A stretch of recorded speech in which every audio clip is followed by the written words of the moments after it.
Hi, good morning, everyone. First of all, thank you to all the organizers for inviting me over here. It's a pleasure to be over here. My life has been a bit strange, actually. I came from a family, the typical Mumbai middle-class family. Mom was a doctor. Dad was an engineer. My two elder brothers were also engineers. And you know how it is, your typical middle-class household, doctor bano, engineer bano, and, I had the same thing. And so, in fact, when I was in 10th standard, I got 91% in my board exams, and I was on the Mumbai merit list. And typical society pressure, you should become a doctor, you should become an engineer like your parents, brothers, etc. And at that time, all I wanted to do was play hockey. And I'd seen my mom's big medical books and my brother's even fatter engineering books, and I said, there's no way in the world that I can be doing that. And actually later on in my career, after I had played for 8 years for the Indian hockey team, I had captained the team, played at the Olympics, etc. The reverse happened because I retired early at the age of 27. And at that time, everyone felt that, I should have gone on playing for another Olympic cycle. I had 4 years left in me to play. But at that time, I wanted to study. So, the reverse happened. When everyone wanted me to play, I wanted to study. So that was a little bit of irony in my life. I want to take you to a story in two stories against Australia. One of my biggest opponents in the world of hockey. And the first story goes back to around 2001. We were playing Australia in the Champions Trophy. As you know, Australia, like in cricket, in hockey as well, Australia is one of the best teams in the world in hockey. We always had some titanic struggles and matches against them. The coach of the Indian hockey team was a gentleman named Cedric D'Souza. Cedric at that time was one of the most modern coaches in Indian hockey. And Cedric had introduced video analysis at that time for us to prepare for matches.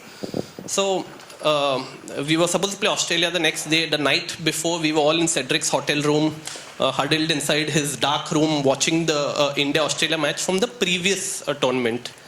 And everyone was fighting to sit right behind, because actually when you see yourself on the big screen and you make a mistake during the match, you look like an idiot. And when Cedric pauses it and then runs it in slow motion, you look like a bigger idiot. So there were we watching the match. Cedric suddenly pauses the video and he looks around for Mukesh Kumar. Mukesh Kumar, along with Dhanraj Pillai, used to be one of India's top strikers at that time. And Cedric says, Mukesh, आप इतना senior experienced खिलाड़ी है, आपने इतना बड़ा गलती किया. देखो ऊपर से साफ दिखाई दे रहा है, गैप तो यहाँ पे था लेकिन आपने पास वहाँ पे दिया. So Mukesh looks at the screen for some time and he says, coach साहब, ये कैमरा कहाँ पे था? So you know how it is, right? In hockey and football, the cameras at a height to give you a bird's eye view of the ground. So Cedric says, camera तो ऊपर था. So Mukesh thinks for a second and then he tells him, coach साहब, जब Australia के साथ खेलते हैं ना, अगर ऊपर से मैच देखा तो गैप ही गैप दिखते हैं. नीचे आके ग्राउंड पे खेलो ना, गैप ही नहीं दिखते. And that was actually the case, right? So I played against Australia around 20 times in my career. And whenever I was a midfielder, so I used to play centre half in the middle of the field in the thick of the action. And whenever I got the ball, I had no time to think, I had no time to breathe, I had no time to look up. And whenever I managed to look up, only the yellow shirts were visible. The blue shirts were not visible at all. And it actually got me thinking that are we training right? Are we preparing right? Are we preparing at the same quality and intensity that we will actually face in the match? Where you get one chance, okay? Decisions have to be made in split seconds at that point of time. And the answer to my question was actually no. Sadly, we weren't training in the right manner. So that's just an example of sometimes we watch things on TV, but when you actually go down, roll up your sleeves and go down to the ground level, I think problems can be a little different from a different perspective. Another example of how difficult it is at the Olympics and actually how close it is also. I played at the 2004 Athens Olympics. Again, India and Australia were playing It was a crunch match in the league stage. Whoever won that match had a great chance of going on to make the semi-finals of the men's hockey. India took the lead 1-0 against Australia. Australia equalized 1-1. At halftime, it was 1-1. In the second half, Dhanraj Pillai was playing for us. He got a yellow card. He was suspended for 10 minutes. We were down to 10 men versus Australia's 11. It's tough enough playing 11 on 11 against Australia. Extremely tough to play 10 versus 11. During that 10-minute period, Australia scored 2 goals. They were leading us 3-1. Dhanraj came back. We were 11 on 11. India made it 3-2 with around 7 minutes left on the clock. We made it 3-all. India was throwing everything into attack. We had to win that match. With 52 seconds left on the clock, India got a free hit on the top of the Australian circle. We had thrown everything, everyone had gone on top. Somehow at that point of time, we contrived to lose possession of the ball. Australia counter-attacked us. With 20 seconds left on the clock, Australia scored their 4th goal. That day, I remember the match finished Athens time around 10 p.m. at night. I remember I was crying on the sidelines till around midnight because almost 6 years of preparation had gone into that moment, into that match. And in those seconds, my dream of winning an Olympic medal as a player, it remained unfulfilled. I was angry and frustrated, not because we had made a mistake at that point of time, because again, I knew over years and years, we were not doing the right things in training, in preparation to actually match up against the best in the world. And when you don't do that, little things always come to bite you. When it actually matters, under pressure, in the crunch moments, you will always make the mistake. Cumulatively, the little things all add up to make a difference. And later on, I retired. I went to ISB to do my MBA, Indian School of Business, Hyderabad. I had a conventional corporate job until one day before I was just about to join my job, before Geet Sethi and Prakash Padukone. You all know Geet Sethi and Prakash Padukone? Both legends in sporting world. They started this not-for-profit organization called Olympic Gold Quest. Geet is a 9-time world billiards and snooker champion. Prakash Padukone, I have to tell a lot of youngsters nowadays that he's not just Deepika's father, okay? He used to play a little bit of badminton in his time. They were looking for someone to head OGQ. And for me, it gave me the platform to help the next generation of India's best young talent. And that's something that drives me every single day. Olympic Gold Quest, we look after the training and preparation of some of India's best talent preparing for the Olympics. We are very proud to say that in the last 2 Olympics, at London 2012 and Rio 2016, 5 out of the 8 medal winners, Vijay Kumar, Gagan Narang, MC Mary Kom, Saina Nehwal, and this time at Rio, PV Sindhu, their entire training was looked after and supported by Olympic Gold Quest.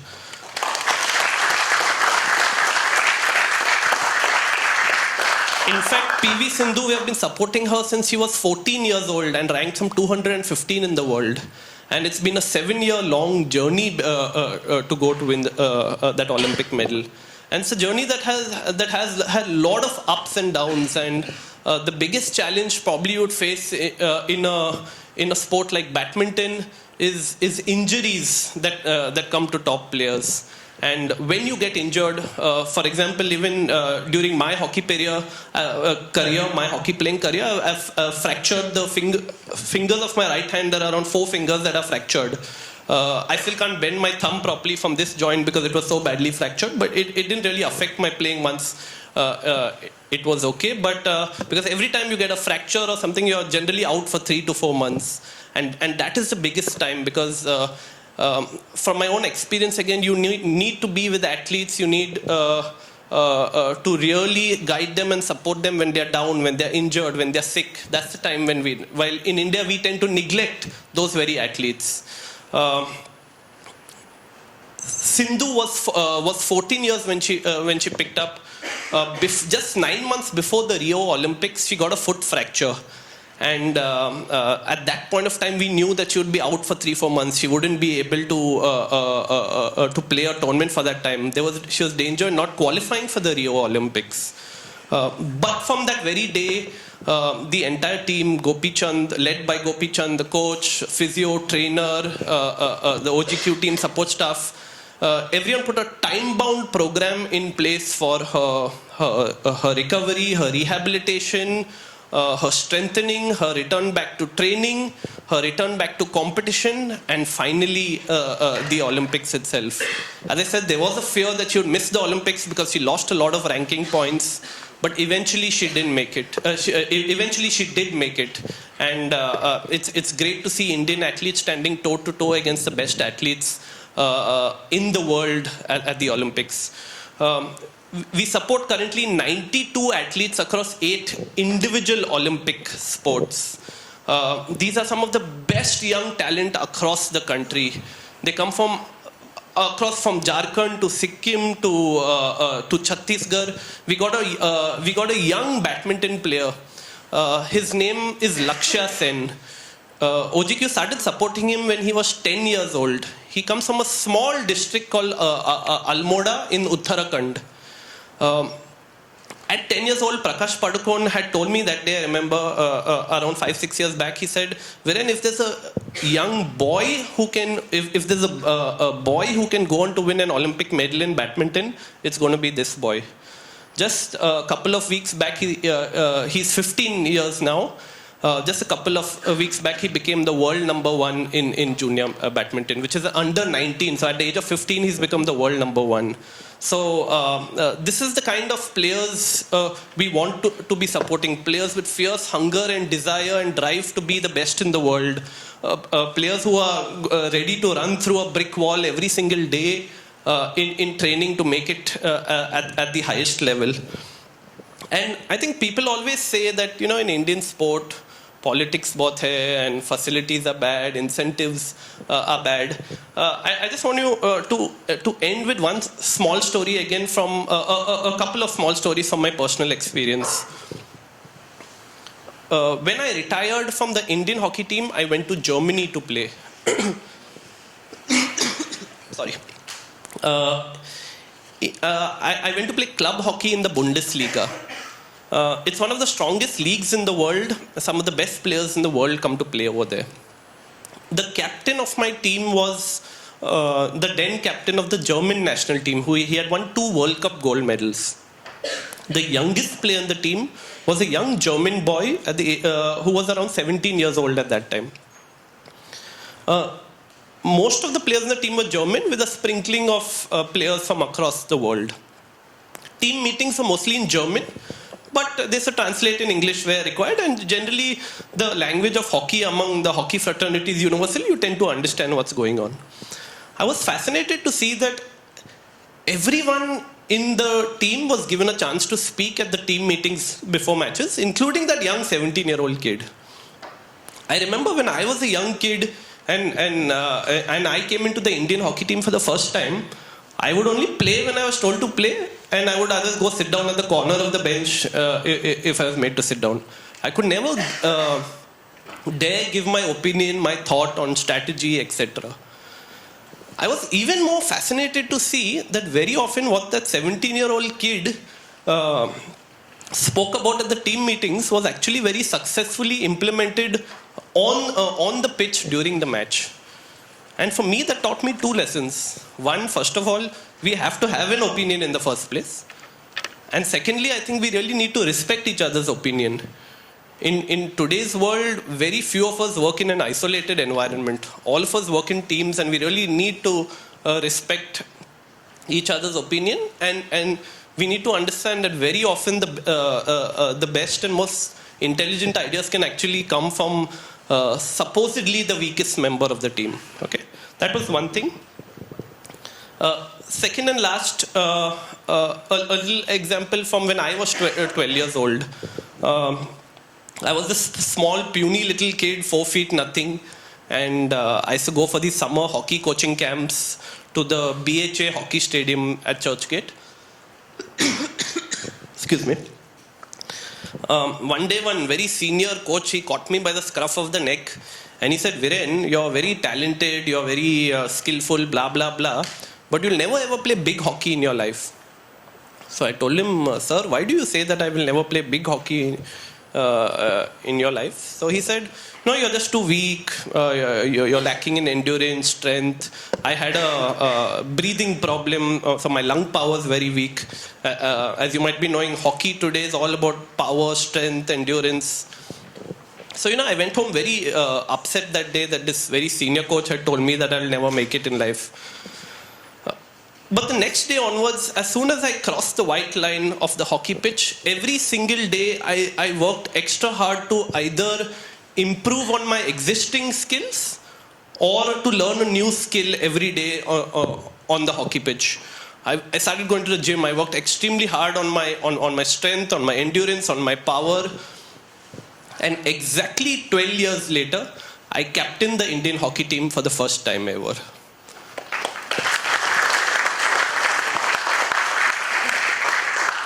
I was actually very grateful to that coach for telling me that there was something that I couldn't do.